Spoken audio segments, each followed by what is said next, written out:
Hello everyone. Welcome to Law Mastery by Kapil. If you are a law student and want to understand barracks in a simple way, this channel is for you. In today's video, we will understand from section number 114 to section number 125, which is of heart. And in the previous lectures, we have completed chapter 1, 2, 3, 4, and 5 of Bharatiya Nyaya Samhita. And now we have started chapter number 6, and we have also completed chapter number 6 first part, which is of affecting the human body, offences of affecting human body. ये हम complete कर चुके हैं ये वाला part. और अब हम ऑफ हार्ट वाले पार्ट पे हैं, जो कि है 114 से लेके 100 क्यों किधर तक है, 125 तक. ठीक है. और ऐसे ही मज़ेदार वीडियोस के लिए, मज़ेदार इन दी सेंस जो चीज़ आपको समझ में आए, हर वो चीज़ जो आपको समझ में आती है वो मज़ेदार है आपके लिए. तो जो मैं वीडियोस बना रहा हूँ, मुझे लगता है मैं काफ़ी अच्छे बना रहा हूँ, क्योंकि आप लोगों को रिवीजन ही तो चाहिए भाई. 5-10 मिनट 15 मिनट के अंदर आपका एक सेक्शन रिवाइज हो जाए, और क्या चाहिए आपको. पेपर के टाइम पे इतने बड़े बड़े नोट्स लेके थोड़ी ना पढ़ोगे. एक माइंड मैप वो होना चाहिए, छोटा सा रिवीजन वीडियो होना चाहिए, जिससे सारी चीज़ें आपको वही रिमाइंड करा दे. और इन्हीं चीज़ों के लिए तो भाई मैं इस यूट्यूब पर आया हूँ कि आप लोगों का थोड़ा भला कर दूँ. भला कर दूँ इन दी सेंस आपकी हेल्प कर दूँ, नॉट भला, हेल्प एक सही वर्ड है. हो जाता है थोड़ा, देखो जवान स्लिप हो जाती है, क्या करें. खैर, लेकिन जवान को कंट्रोल में रखना भी ज़रूरी है, लगाम लगाना ज़रूरी है. तो लगाम हमने लगा दी है, तो अब हम सिर्फ पढ़ाई करेंगे. तो इसी के साथ चलिए स्टार्ट करते हैं. Section number 114. इसमें क्या बात करता है, of hurt. A person is said to cause hurt if they cause bodily pain, disease या इन्फर्मिटी. अगर कोई भी पर्सन किसी व्यक्ति को बॉडीली पेन करता है in the sense bodily pain होता है उसकी वजह से, या फिर डिसीज़ हो जाता है, या फिर इन्फर्मिटी हो जाती है, तो हम उसे क्या कहेंगे, हर्ट. ये हर्ट की डेफिनेशन दी गई है 114 में. वॉलंटरली कॉजिंग हर्ट, ये वाला सेक्शन मैं कंप्लीट करा चुका हूँ अपने प्रीवियस वीडियो में, तो इसकी लिंक मैं डिस्क्रिप्शन में दे दूँगा. अब आते हैं सेक्शन नंबर 116. 116 हमें बताता है डेफिनेशन ग्रीवियस हर्ट की, और कितने टाइप के ग्रीवियस हर्ट होते हैं इस चीज़ के. अब ये 8 तरीके के ग्रीवियस हर्ट होते हैं, इनके अलावा और कोई भी ग्रीवियस हर्ट नहीं होता. तो 8 तरीके की ग्रीवियस हर्ट याद करने का सबसे बेस्ट तरीका ये है कि ग्रीवियस में 8 वर्ड हैं और 8 ही तरीके के ग्रीवियस हर्ट होते हैं. पहला होता है एमस्कुलेशन, जो कि क्लॉज ए में दिया है. एमस्कुलेशन मतलब destruction of male reproductive ability. इसका मतलब आप समझ गए होंगे, अगर आपने किसी मेल व्यक्ति के मेल रिप्रोडक्टिव सिस्टम को हार्म कर दिया है और अब वो कभी रिप्रोड्यूस नहीं कर पाएगा, तो फिर आपने ये ग्रीवियस हर्ट कर दिया है, तो इसमें आपको पनिशमेंट मिलेगी. Permanent loss of site of either I, या फिर किसी एक आँख का आपने साइट गायब कर दिया कि वो देख नहीं पाएगा कभी. Permanent loss of hearing of either year, आपने इतनी भयंकर थप्पड़ मारा और थप्पड़ बजाते गए इतने थप्पड़ मारे कि उसके कान का पर्दा ही फट गया, अब वो जीवन में सुन ही नहीं पाएगा. समझ रहे, ये clause 3. Clause 4 loss of any member और जॉइंट, या फिर आपने कोई जॉइंट तोड़ दिया जैसे घुटने का या फिर कोनी का. डिस्ट्रक्शन और permanent impairment of the function of any member और जॉइंट, वही डिस्ट्रक्शन कर दिया आपने, तोड़ दिया, अब वो कभी जॉइंट काम नहीं करने वाला. परमानेंट डिसफिगरमेंट, या तो चेहरे पे इतने मुक्के मारे आपने कि उसका चेहरा ही आड़ा टेढ़ा हो गया. फ्रैक्चर और डिसलोकेशन ऑफ अ बोन और टूथ, या फिर दांत तोड़ दिया या फिर फ्रैक्चर कर दिया शरीर में, हाथ पैर कुछ भी डिसलोकेट कर दिया, हाथ आगे था आपने पीछे घुमा दिया उसका, तो ये ग्रीवियस हर्ट में फॉल करेगा. और any hurt which endangers life और causes severe bodily pain for 15 days और incapacity to follow ordinary pursuits. तो अब जो भी पेन इधर पे होगा, अगर वो आपको 15 days तक पेन दे रहा है सीवियरली, तो फिर वो ग्रीवियस हर्ट में ही फॉल करेगा. ठीक है. इसी के साथ 117 और 100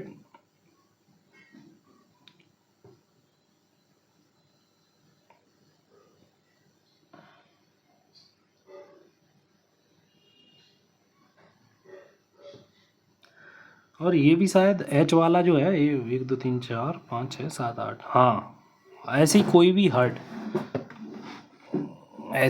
हर्ट जो आपको 15 दिन तक सीवियरली बॉडी पेन देती है, अगर इनमें से ना भी हो शायद, तो ये वाली आ जाएगी. अगर 15 दिन तक आपको सीवियरली पेन है, आप डेली वर्क नहीं कर पा रहे, अपना डेली सर्वाइवल जो काम करते हैं, पैसा कमाने का जो भी है, जॉब का कुछ भी, और आपको अगर सीवियरली बॉडी पेन है 15 दिन तक, तो फिर वो चीज़ भी इसके अंदर फॉल कर जाएगी। ठीक है। सेक्शन नंबर 117 और 118 की मैं वीडियो की डिस्क्रिप्शन में लिंक डाल दूंगा, तो उधर से आप देख लीजिएगा। अब आते हैं सेक्शन नंबर 119। सेक्शन नंबर 119 बात करता है हमारा voluntarily causing hurt for the purpose of extortion और इलीगल कंस्ट्रेंट। हर्ट कॉज करके अगर आप किसी से प्रॉपर्टी हड़पना चाहते हैं तो उसकी आपको सज़ा कितनी मिलेगी? Imprisonment up to 10 years plus fine. ठीक है। और किसे आप हर्ट कर रहे हैं? Whoever voluntarily causes hurt to any person for the purpose of एक्सटॉर्टिंग।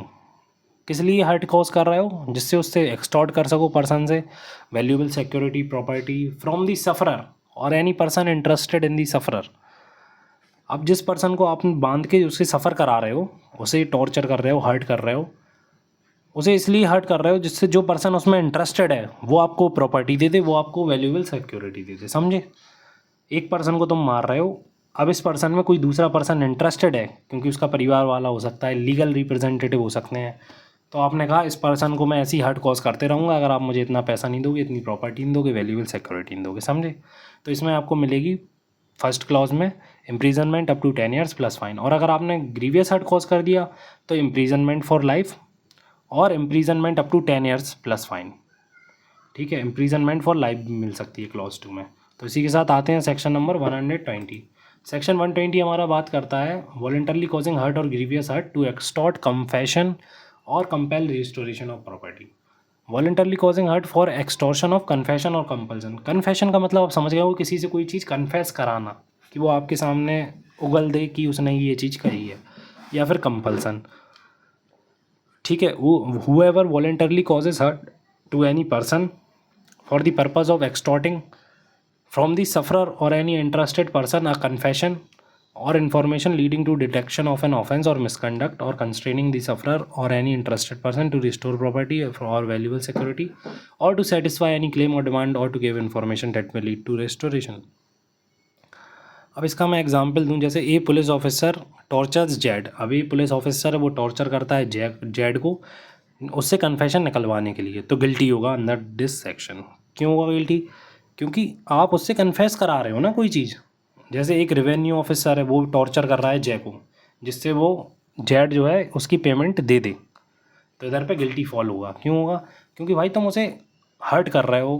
क्यों कर रहे हो? जिससे तुम उससे कन्फेस करा सको। समझ रहे हो? तो इधर पे अगर हर्ट कॉज करते हो आप एक्सटोर्ट कन्फेशन कराने के लिए, इन्फॉर्मेशन निकालने के लिए, या फिर कंपेल रेस्टोरेशन के लिए, तो इधर पे आप अगर हर्ट कॉज करते हो तो इधर आपकी पनिशमेंट है 7 ईयर्स प्लस फाइन, 7 ईयर्स की इम्प्रीजनमेंट प्लस फाइन। ठीक है। Shall also be liable to fine. और इसके बाद इधर पे है आपकी क्लॉज 2 के अंदर वॉलेंटरली ग्रीवियस हर्ट कॉज करने में minimum may extend to 10 year and shall be also be liable to fine।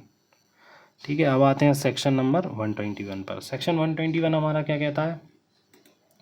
Section 121 हमारा बात करता है वॉलेंटरली कॉजिंग हर्ट और grievous hurt to deter public servant from his duty. अब कोई पब्लिक सर्वेंट अपनी ड्यूटी कर रहा है, आप उससे क्या कह रहे हो कि मैं तुम्हें हर्ट या ग्रीवियस हर्ट कॉज कर दूंगा, और उसे ड्यूटी पर डरा रहे हो।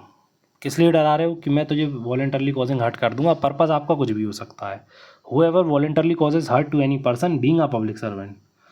जो कोई भी वॉलेंटरली कॉज करता है to any person being a public servant, जो कि एक पब्लिक सर्वेंट को वॉलेंटरली कॉज हर्ट करता है in the discharge of a duty, जब वो अपनी ड्यूटी कर रहा हो उसी पब्लिक सर्वेंट की, एज सच पब्लिक सर्वेंट, और विथ इंटेंट टू प्रिवेंट और डेटर डेट पर्सन और any other public servant from discharging his duty.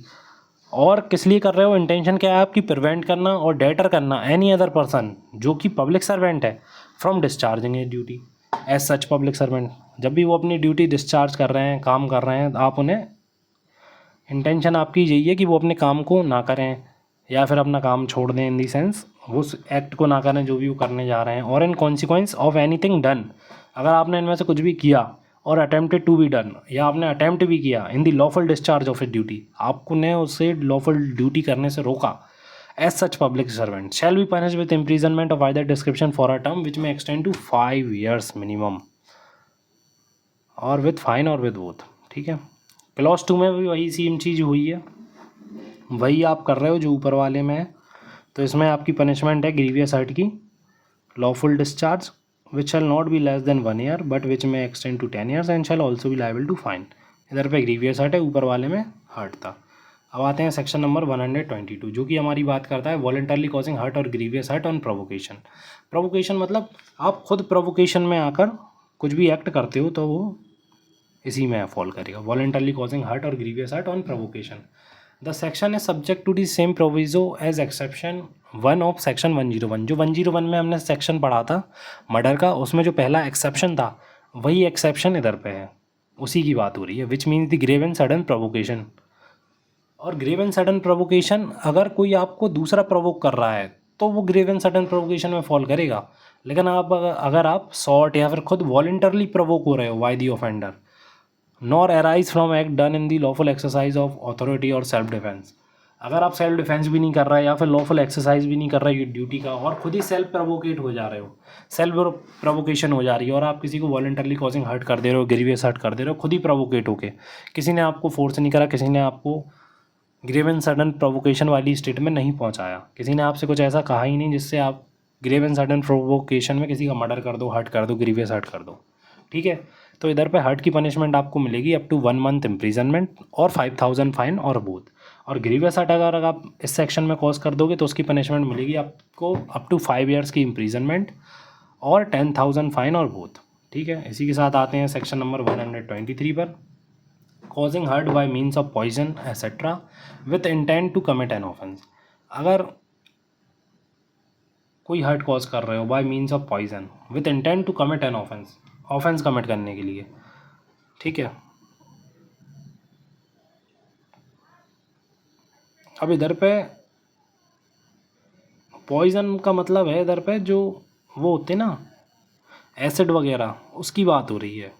और आपने वो छपाक मूवी भी देखी होगी, छपाक मूवी में सब कुछ बताया गया है कि पहले कैसे एसिड अटैक हुआ करते थे। पहले भाई काफ़ी ज़्यादा हुआ करते थे एसिड अटैक, तब जाके तो ये सेक्शन बना, अमेंडमेंट हुई शायद, आई डोंट नो, मतलब मुझे जानकारी नहीं है, लेकिन ये सेक्शन शायद तभी से बना है क्योंकि वो ऐसी चीज़ें थीं पहले पास्ट में, हिस्ट्री में हमारी देश की। एडमिनिस्टरिंग और causing a person to take poison, आप किसी को पॉइजन दे रहे हो या स्टूपेफाइंग, इंटॉक्सिकेटिंग, अनहोलसम ड्रग दे रहे हो, अदर हार्मफुल थिंग खिला रहे हो, पिला रहे हो, जो भी है। इंटेंशन टू कॉज हर्ट करने के लिए, intention to commit facilitate the commission of any offence, कोई ऑफेंस कमिट करने के लिए, और knowing that it is likely to cause hurt, और आपको पता है इस चीज़ से उसे हर्ट हो गई होगा। तो इधर आपको इम्प्रीजनमेंट मिलेगी, imprisonment up to 10 years plus fine.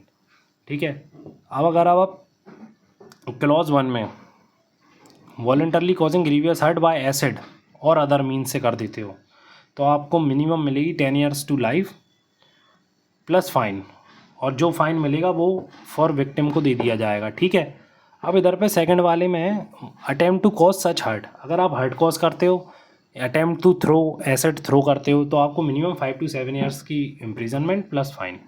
ठीक है, इसी के साथ सेक्शन नंबर 125 की वीडियो भी हम आपको डिस्क्रिप्शन में लिंक डाल देंगे, section number 125।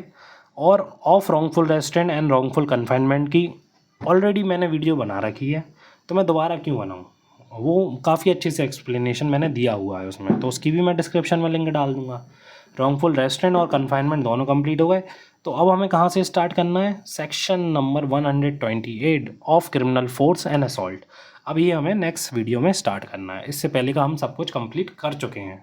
All right guys, तो मिलते हैं आपसे नेक्स्ट वीडियो में, और यही है कि अपने दोस्तों को ये सारी वीडियो शेयर करते रहो, जितने भी आपके लॉ वाले दोस्त हैं, जो भी वकील बनना चाहते हैं या फिर जो भी LLB कर रहे हैं, LLB कर रहे हैं, जुडिशरी एस्पिरेंट हैं, क्योंकि ये वीडियो ऑल ओवर जो भी लॉ की फील्ड में अगर कहीं भी है, ज़रूरी नहीं है कोई लॉ की फील्ड में थोड़ा बहुत ही जानकारी लेना चाह रहा हो तो उसके लिए ये चीज़ नहीं है, नहीं भाई, हर किसी के लिए ये चीज़ है, क्योंकि लॉ जानना ये हमारा राइट है और हमें जानना चाहिए। So this was a simple explanation of BNS from section 114 to 125, 127 मान लो, 128 से हमें स्टार्ट करना है। And if you found this video helpful, don't forget to like the video and subscribe to our channel. Comment below which topic you want next and I will make a video on that. So thank you for watching. मिलते हैं आपसे एक और मज़ेदार video में.